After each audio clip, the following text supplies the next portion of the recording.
My parents treated my brother to a luxury birthday weekend. I only received a card that said, "My parents threw my younger brother a lavish, over-the-top birthday weekend. Private chef, lake house, everything." For my birthday, I got a store-bought cupcake and a card that simply read, "Maybe next year." That day, something inside me snapped, and I quietly booked a one-way flight out of the country. My name is Leo, and I'm 27 years old. For most of my life, I've been the quiet one in my family. Not in a shy, shrinking way, but more like someone who learned early on that speaking up often resulted in an eye roll, a dismissive laugh, or that familiar, stinging phrase from my mother, "Don't be so sensitive." I'm not sure if it was always like this, or if I just didn't notice it as a kid, but I see it clearly now. And this year, on my birthday, everything that had been simmering beneath the surface for years finally boiled over. Let me explain. My younger brother, Victor, turned 25 back in March. My parents, they treated him like royalty. We're talking a luxurious weekend retreat. They leased a stunning glass lake house, 3 hours out of town, complete with a wraparound deck, a hot tub, a fire pit, and its own private dock. They flew in 2 of his out-of-state friends and even hired a private chef for the entire weekend. The photographs, of course, were splashed all over Facebook. My mom captioned them, "So proud of our baby boy, celebrating Victor in style. He deserves the world." There were pictures of them drinking champagne, fishing, playing poker, laughing around a campfire. One photo specifically featured Victor, crowned, with the caption, "A king deserves a castle." I didn't like those photographs. Not one bit. But I didn't comment. I didn't say anything, really. Still, it was the first time I felt this cold, creeping certainty in my chest. It wasn't jealousy, not exactly. It was a subtle, heartbreaking knowledge that they would never do this for me. Not because they couldn't afford it, but because, deep down, they just didn't believe I was worth it. Still, I brushed it off. Victor has always been the golden child, the boisterous, charming, naturally social one. Me. I was the straight-A student, the one who never caused trouble, who stayed up late studying instead of sneaking out. That often made me feel invisible, but I clung to the hope that for my birthday, they'd do something special. My birthday was 2 weeks ago on April 5th. I actually cleared my entire schedule just in case. I didn't make plans with friends. I didn't book anything myself. I didn't want to disrupt any surprise they might have planned, you know? Around 1 p.m., I finally got a text from my mother. It just said, "Stop by the house when you're free today." That was it. No exclamation point. No happy birthday. Nothing. I sighed, but I went. I told myself she was probably just trying to be cool, maybe planning something small but meaningful. I arrived around 3 p.m. Victor was sprawled on the couch, glued to his phone. Dad was out back mowing the lawn. Mom was in the kitchen, humming a tune.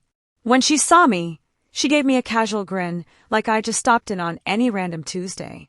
"Oh, hey Leo," she said. "You made it." I stood in the entryway for a moment, waiting. "Yeah, you said to stop by." She nodded, wiped her hands on a dish towel, and reached into the refrigerator. "I picked up a cupcake for you," she explained, placing it on the counter. It was one of those basic grocery store cupcakes. Chocolate base, white icing, no candle. Then she handed me a card in a plain, white envelope that was already half opened. Inside was a folded piece of cardstock with 3 metallic words. "Maybe next year." That was all. No personalized message, not even a joke, just that. Victor didn't even glance up from his phone. I let out a little laugh, more out of sheer disbelief than amusement. "That's it." My mother raised her eyebrows. "Excuse me." I stared at the sad cupcake, the flimsy card. "This is it. A store-bought cupcake, and a card that literally says, 'Maybe next year.'" She leaned on the counter, arms crossed. "Don't be so sensitive, Leo. You're an adult. We figured you didn't need all the hoopla." "But Victor got a whole weekend retreat," I said, my voice rising slightly. "A chef, a cabin, a crown that said Birthday King." "Well, Victor's been going through a hard time," she yelled, cutting me off. "And he's more celebratory. You're so private. We didn't think you'd want a big fuss." I just stood there, the card limp in my palm, the cupcake starting to look like it was sweating under the fluorescent lights. My face felt flushed with heat, but my voice remained eerily calm. It's not about a big fuss. It's about the difference. She rolled her eyes, a familiar dismissive gesture. Honestly, Leo, this is exactly why we didn't plan anything. You always make everything about you. That did something to me. Something deep. I'd spent most of my life justifying this kind of treatment, convincing myself they meant well, that I was just imagining things. But in that moment, standing there, I recognized it wasn't me. It never was. I didn't argue. I didn't raise my voice. I simply reached into my jacket pocket, pulled out my phone, and took a snapshot of that lone cupcake next to the maybe next to your card. I looked at my mother and quietly said, "Thanks." Then I turned and walked out. I got in my car, drove straight to my apartment, and scheduled a one-way flight to Lisbon for the following morning. I had been saving for a vacation for 2 years, waiting for the ideal time. Well, this was it. That night, as I was packing, my father texted me. No greetings, just, "Where did you go?" I didn't respond. Instead, I shared a photo on Instagram of myself in the airport lounge, boarding pass in hand. The caption read, "Birthday retreat. No chef required." Victor liked it after about an hour. So did my cousin Danielle. Then I noticed Mom had viewed my story. 10 minutes later, her name flashed on my screen. I let it ring. Then I silenced it. I sat back, sipped my drink, and awaited the next ping. It didn't take long. Another call, then a text. "Leo, this isn't funny. Call me." But I wasn't trying to be funny. I was done being an afterthought. I was finally putting myself first. And Lisbon was only the beginning. I arrived in Lisbon early the next morning, just as the sun was painting the terracotta rooftops gold. The air was cool and crisp, with a faint scent of ocean and pastry. When I stepped out of the airport, I took a deep breath and felt lighter than I had in a long time. Not just in a holiday sense, but like a colossal weight had been silently lifted from my back, one I hadn't even realized I had been carrying for the majority of my life. My hotel was a modest space nestled between 2 faded pink buildings in the Alfama neighborhood. It had uneven walls and a little balcony that overlooked the city. I sat on the bed and it creaked. The flooring was old but tidy, and it felt familiar, comforting. It was like no one here anticipated anything from me or predetermined who I was before I even spoke a word. I didn't answer my folks' texts. Not right away. Not even after the 4th call. The tone of the messages only shifted after I shared a snapshot of a pastel de nata on my account with the phrase, "Breakfast of Kings." At first, they seemed confused. "You're in Portugal? Is this a work trip? You didn't tell anyone you were leaving." Then came the guilt. We just wanted a low-key day. Victor didn't even ask for all that stuff. We just thought he needed it. It was supposed to be funny, the card. "You're taking it too seriously." But the last one, from my mother, truly resonated with me. "You always act like we treat you so horribly, but you never say what you actually want. Maybe if you spoke up more, things would be different." That's when I realized she didn't get it. She never had. This wasn't because I wanted balloons and a party. This wasn't about jealousy. This was about years of being ignored, dismissed, and told I was too quiet or sensitive if I ever brought it up. It was about them going above and beyond for Victor while I became background noise, acknowledged only when it was convenient or when I stopped playing along. On the second night, I sat in a tiny Fathu tavern, sipping my drink while a woman sang haunting, gentle songs.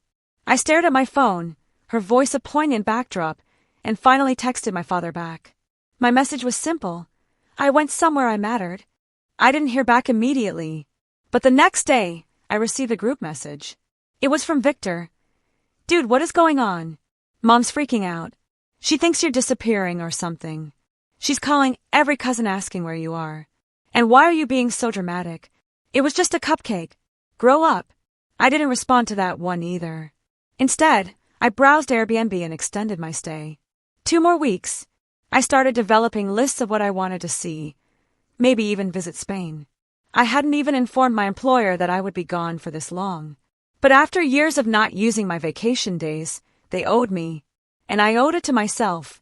By the 5th day, the story at home had transformed. My aunt messaged me unexpectedly. "Heard you're in Europe. Good for you. You deserve some spoiling. Let me know if you want the family to back off." Then I received another message from my older cousin, Greg, whom I hadn't seen in years. Bro, I remember your 18th birthday. You got a card and a handshake. Victor got a car at 18. Just saying. You're not crazy. I stared at it for a long time. I wasn't crazy. I wasn't overreacting. I had grown accustomed to being treated as an afterthought. So when I pushed back, everyone acted as if I had lost my mind. But here's the thing about space, it gives you perspective. And as I wandered through cobblestone alleyways and watched sunsets over the Tagus River, I began to realize that perhaps I was never the problem. They just didn't like it when I quit performing my role. By the 7th day, things at home had reached a new level of chaos. My mother had shared a cryptic statement on Facebook. When your children vanish on you without a word, you start to wonder if the world is upside down. It received nearly 60 comments. A few relatives responded with, "Hope everything is fine," or message me. One even tagged me. I did not respond. Instead, I shared a photo of myself at a cafe in Belém, wearing sunglasses and smiling. The caption, "Sometimes the best birthday gift is peace." Not 5 minutes later, my phone rang. Mom again. I ignored it. Then a message arrived. This time, not from my parents, nor from Victor. It was from my father's work email. "Leo, please call me. This is getting out of hand." I sat back, a knot forming in my stomach. Why would he text me from work? Then, almost immediately after, another communication arrived from my boss. "Hey, your mom called the office looking for you. Said it was urgent. Everything all right?" My hands went cold. They weren't simply panicking. They were escalating. They were pulling in people who had no business being involved in this. And I realized it wasn't just about my birthday anymore. This was about control, about how they'd always kept an eye on me, to find me and box me in. And how, suddenly, when I stepped outside their bounds, they tried to drag me back like a stray dog. I took a deep breath, my heart pounding, and typed one last message. "You didn't worry when I was at your house holding a cupcake alone. Don't start worrying now. I'm fine. I'm just not coming back the same." And I intended it, because the old version of me, the one who tolerated the silence, the minimizing, and the guilt trips disguised as jokes, was not on this trip. He stayed at home, next to the sad cupcake on the kitchen counter. But what about the version of me who was sipping cappuccino under the Lisbon sun? He was only just getting started. And the second thing I did was make it very apparent that I was no longer seeking their consent. The next morning, I awoke to a dozen missed calls. 2 from my father, 3 from my mother, and 1 from Victor. The rest were unrecognizable numbers, probably my mother calling from multiple phones, or worse, other family members she had drawn into the turmoil. But I didn't care. I was done being the obedient son who always kept the peace. The person who said, "It's fine," when it obviously wasn't. I wasn't going to repeat the same scenario in which I arrived, was overlooked, and then had to apologize for my mere existence. After brushing my teeth, I walked to a tiny bakery near my hotel. The woman behind the desk greeted me as she did every morning, warmly, cheerfully, with a genuine grin. I got 2 cakes and a coffee, then grabbed a seat outside. The sky was a lovely blue, striped with clouds, and the street below was waking up. Locals sweeping their stoops, children walking to school, a man selling books from his wooden cart. I observed them with a peculiar sense of envy. These strangers had no idea who I was, what my background was, or why I was fleeing. However, they treated me better than my own family did. And the revelation hit me harder than I anticipated. That afternoon, I tried something I had never done before. I switched my phone off. Totally off. Not silent, not set to do not disturb. I turned it off and left it in the hotel room. Then I wandered for hours through twisting alleys and open plazas, past historic churches and bright murals. I got lost in Barro Alto and stumbled into a small gallery where a man painted pictures from his dreams. He said I had sad eyes and strong shoulders. I laughed and told him it was perhaps the most truthful thing anyone had said to me this year. I didn't think of my mother, my father, the cupcake, or Victor's lake house vacation. Instead, I thought about myself, who I was before I had to shrink to fit into the place they gave me. That night, I purchased a journal. On the first page, I wrote, "You are not selfish for choosing yourself." On the second page, "They only call it overreacting when they don't like the reaction." On the third sheet, I documented all of the times I was shoved to the side. My 18th birthday was forgotten until dinner when they gave me a $20 gas card, whilst Victor was treated to a party with friends and a football-shaped cake. They arrived late and left early for Victor's soccer game despite my valedictorian speech. Christmas 2 years ago, I purchased thoughtful gifts for everyone. Victor completely forgot about mine. Her response was, "He's just busy. Don't guilt-trip him." The list went on. It was not about the gifts. It was a pattern. The message was clear. You are not the first priority. You aren't even close. The next day, I turned my phone back on. It detonated immediately. A deluge of texts, voicemails, missed calls, and unexpectedly screenshots. Someone had obviously spotted my Instagram post and shared it in the broader family group chat. Now, uncles and aunts were chiming in. Some were sympathetic. "Leo, I had no idea. That post broke my heart. You always were so quiet. Maybe too quiet. I wish I'd said something." Others, not so much, running off and airing dirty laundry on social media. Not the adult thing to do. So dramatic. Everyone gets a cupcake birthday once in a while. Then came the one that sent everything over the edge. My mother had emailed a photo of my empty childhood bedroom. The furniture was rearranged. The bed was gone. My books were boxed up. My workstation had been replaced with a treadmill. She captioned it, "Didn't think you were coming back. Figured we'd use the space." There was no "I love you." No, "Come home when you're ready." And no apology. Just that. They treated me as if I were a nuisance they were glad to get rid of. I sat there staring at the screen, teeth clenched, heart pounding, and something inside of me flipped. Not sadness, not even pure anger, but something colder and clearer. Resolve. I took a deep breath and responded with a single message. "You don't have to make space for me. I've already found mine." And then I did something they never expected me to do. I logged into my bank account. I'd been discreetly saving for years. While Victor wandered from job to job, relying on my parents whenever rent was due, I established something tangible: investments, a thriving side business, and a 6-figure safety net. And now I was going to use it, not just for plane tickets and croissants, but for something more substantial. A few phone calls, some paperwork, and a massive leap of faith. By the end of the week, I had signed the lease for a little flat in the heart of Lisbon. Brick walls, open windows, and a writing nook facing the street. It wasn't fancy, but it was mine. Then I did one more thing. I wrote an email. A basic and polite message, not furious or dramatic. Subject: resignation notice.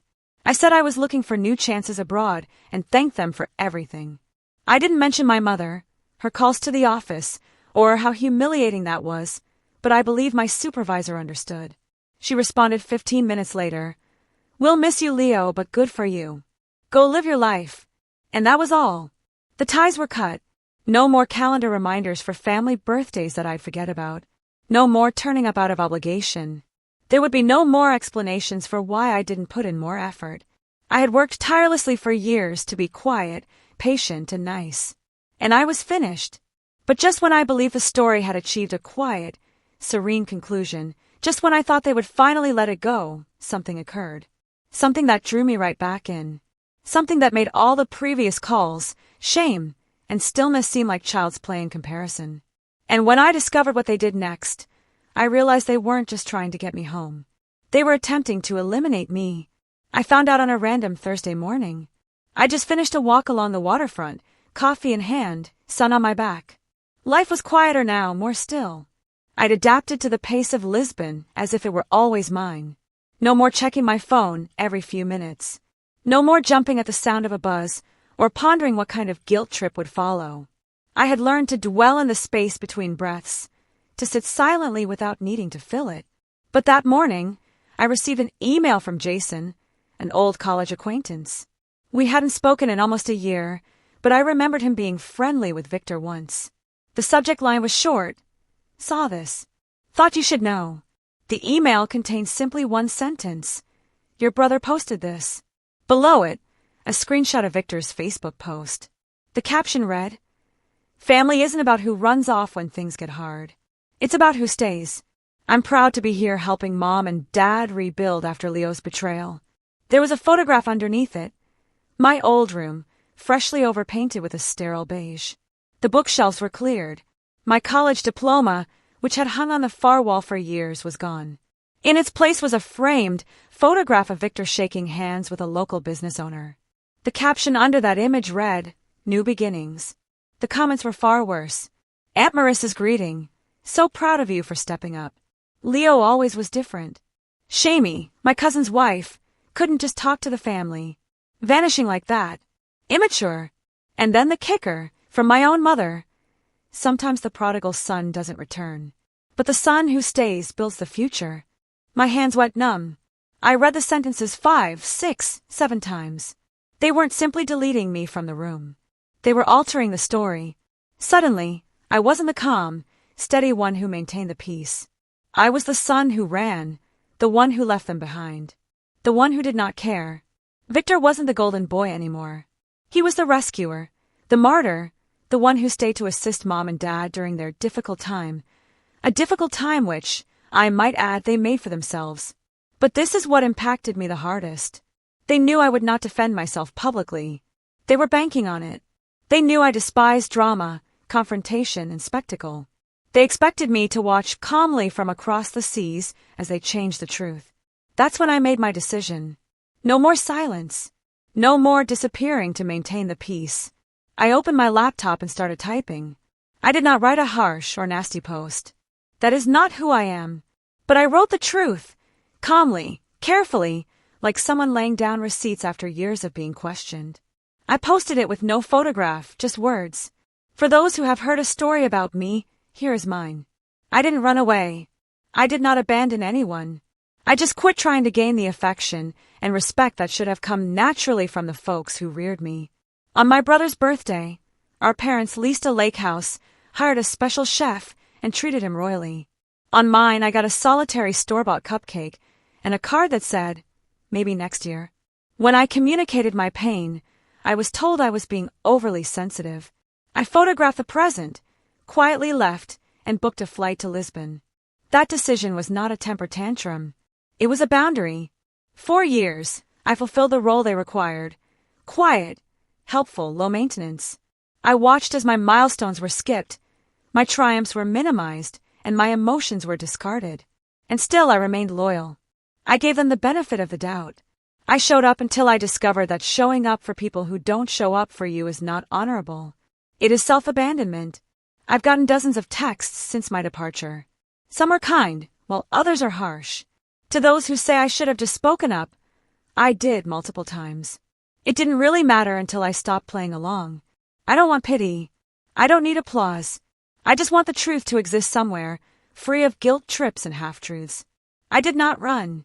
I chose serenity. And sometimes choosing peace entails walking away from those who refuse to see you clearly. I clicked post. Then I switched my phone off again for 2 days. When I turned it back on, I wasn't expecting what I saw. Hundreds of comments. Dozens of messages. My post had been shared, screenshotted, and reposted. People, friends, distant relatives, and even strangers were joining in. This hit me hard. I've been the background sibling too. Thank you for saying what so many of us can't. This is why emotional neglect is so hard to explain. It's invisible until it's undeniable. Only one message truly stuck out. It came from Danielle, a cousin on my father's side. We hadn't spoken for years. "Leo, I always thought something was off with how they treated you. I just didn't know how to say it. I'm sorry. I see you and I'm glad you got out." That marked the beginning of additional voices emerging. Not everyone supported me, of course. Some doubled down. My mother inevitably sent another passive-aggressive message. Some people air their wounds instead of healing them. Victor texted me once, "Congrats on your little pity parade. You always love playing the victim." I did not respond, because I wasn't playing anymore. I was finished performing, and life gradually began to fill with genuine things. I joined a writing club in Lisbon. I landed a part-time job editing English-language pieces for a travel magazine. I started cooking again, which I hadn't done since college. I made buddies, real ones. Friends who knew nothing about Victor, the cupcake, or the place where I used to live. Friends who laughed at my humor, not at me. Who welcomed me out without any expectations. Who listened when I spoke. A month after the piece became popular, I received an email from a publisher who had seen it and wanted to discuss developing it into a memoir. I was unsure at first, but then I remembered every communication I had received. People saying I put into words what they'd been feeling for years. Maybe my story wasn't unique. Perhaps it also served as a mirror for others. And perhaps, just maybe, my voice, which had previously been discarded as too quiet, was suddenly loud enough to matter. I accepted the deal. A year later, my book was released in 11 countries. The title, Maybe Next Year, Choosing Yourself When They Never Did. The dedication page stated simply, for the kids with cupcakes and cards who kept waiting for next year. Your piece doesn't need their permission. My parents never communicated with me again. Victor did once. He sent me a screenshot of the book cover and said, "Hope the attention was worth it." I didn't respond because it was never about getting attention. It was about the truth. And when truth is said clearly, it echoes in ways that silence cannot. So here I am. I live in a sunny apartment on a quiet Lisbon street. Writing, laughing, loving. Not too loud, not perfect, but totally, finally free. And when April 5th comes around every year, I don't wait for a text. I get myself the largest, fluffiest cupcake in the bakery with candles and sprinkles, and a handmade message nestled below it that states, "You're worth celebrating this year every year." And for the first time in my life, I actually believe it. What about you? Have you ever had a moment where you finally realized you needed to choose yourself, even if it meant walking away from something familiar? Tell me what you think in the comments below. I really want to know.